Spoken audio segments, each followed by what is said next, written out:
کہ فقیر سے کوئی ٹکر نہ لے کہیں کا نہیں رہے گا. شہنشاہی کا اعتبار ہی کیا ہے کہتا فقیر رہنے دو مگر فقیر سے ٹکر مت لینا. آج کا اتنی پیغام تھا اس لیے کہ ترکوں کا ایک جرنل آیا کربلا زیارت کرنے, کتاب میرے پاس رکھی ہوئی ہے, وردی میں آیا, کہنے لگا میں حسین کے روزے کو وزٹ کروں گا, چیکنگ کروں گا. جو خدام کھڑے تھے انہوں نے کہا بھائی تو جرنل ہوگا اپنی جگہ لیکن یہ بڑے غریب کا روزہ ہے, اس طرح مت اکڑ کے مت, سب جھکا کے آ, وردی اتار کے آپ نے اصل کپڑے پہن کے ہوگا. نہیں میں تو چیکنگ کرنے آیا, وزٹ کرنے آیا. اچھا اتنا کر کم از کم کیپ اتار لے. آپ دیکھیں ہمارے پولیس والے جب جلوس آتا ہے تو کیپ اتار لیتے, احترام, یہ سنی سے اتحاد کا مظاہرہ ہوتا ہے. تو اس نے کہا نہیں میں تو اسی طرح آؤں گا جیسے میں آ رہا ہوں, میں چیک کرنے آیا, وزٹ کرنے آیا. اندر آیا, جیسے ہی اب بوٹوں سمیت آیا, جیسے اندر داخل ہوا, ابھی اندر مولا کی زری تک نہ پہنچا تھا, راستے میں تھا, اس کو تھپڑ پڑنے شروع ہو گئے. نظر کوئی نہیں آ رہا تھا میرے مومنین, آپ کو تو دیکھ رہے ہیں نا, اسے نظر کوئی نہیں دکھائے, تھپڑ پڑ رہے تھے. اور واپس بھاگا, ہاتھ رکھ کے کہتا جاتا میرے یہاں پہ آگ بھر گئی ہے, آگ بھر گئی ہے. واپس چلا گیا, حرم خالی ہو گیا. اب تو بہت بڑی سختی ہو گئی. آپ کو پتہ ہے صدام کے دور کتنے سے, اس سے پہلے یہ ترکوں کے دور کی بات ہے, پرانی بات ہے. رات کو جن خداموں نے اسے منع کیا تھا نا, خدام جنرل کو, اسے خواب میں مولا حسین کی زیارت ہوئی. بس بتا رہا میں زیادہ مسائل بھی نہیں پڑھوں گا. زیارت ہوئی مولا حسین کی. پتہ ہے مولا کیا فرما رہے تھے, علماء کے موجود میں کہہ رہا ہوں, کتاب اور دیکھ محمد وسیع خان کی یہ تحقیق تھی. تو ہستی آئی ہے, خداموں سے کہا تم نے غلط نہیں کہا, میں واقعی غریب ہوں. میں نے اسے کچھ نہیں کہا.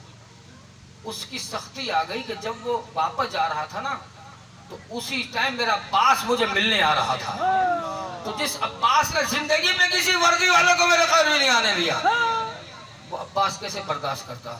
ہاں دادارو, چونکہ جلالی والے کا لب برآمد ہونا ہے, میں فقط ایک جملہ کہوں گا کہ جب کٹ گئے دریا پہ علمدار کے بعد, اگر آپ ہائی بھی نہیں کہہ سکتے آپ جانے جناب سید, جب کٹ گئے دریا پہ علمدار کے بازو, شانوں سے جدا ہو گئے جرار کے بعد. آقا جی کا وہ بیٹا بیٹھا ہوا جس میں قوم کے لیے گرفتاری تھی اپنے چھوٹے بھائی کے ساتھ, بچپن میں جگہ عزاداری کے لیے, ولایہ علی کے لیے, ہاں ضیاء الحق ڈکٹیٹر کے دور میں گرفتاری, عزاداری پابندیاں آج تک جلد سے برآمد ہو رہے ہیں. جب کٹ گئے دریا پہ علمدار کے بازو, شانوں سے جدا ہو گئے جرار کے بازو, ریتی پہ گرے شہ کے علمدار کے بازو, تھرانے لگے سید ابرار کے بازو, رنگ اڑ گیا تصویر علم ہو گئے شبیر, صدمہ یہ ہوا زور سے خم ہو گئی شبیر.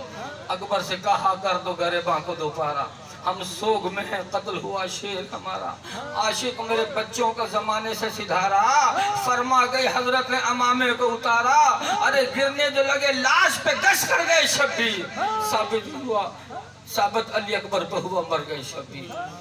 حضرت کو سنبھالے ہوئے دریا پہ جو آئے, عباس علمدار سسکتے نظر آئے. اکبر نے کٹے ہاتھ تڑپتے, آخر بھی سب پڑھو اس کے بعد, اکبر نے کٹے ہاتھ تڑپتے ہوئے پائے, عزادارو دعا کرو بھائی کو خدا بھائی کا لاشا نہ دکھائے. عباس کے لاشے بھی پہنچے, ابھی عباس کے ہاں دم میں دم تھا, دادارو سانس لے رہے تھے. ایک مرتبہ عباس کا سر اٹھایا, اپنے زانوں پہ رکھا, بس ایک جملہ, اب مولا کا علم آ جائے گا دادارو, علم نہ بھی آیا عباس تو شروع ہو جائے گی, مجھے نہیں پتہ کیا انتظامات ہے. ایک مرتبہ ہوا کیا, جب عباس کے لاشے پہ پہنچے, عباس سانس لے رہے تھے, ایک مرتبہ عباس نے حسین کو دیکھا, نہ دیکھ سکے. کب آپ مولا جب دنیا میں آیا تھا ماں نے بتایا تھا سب سے پہلے آپ کے چہرے کی زیارت کی تھی.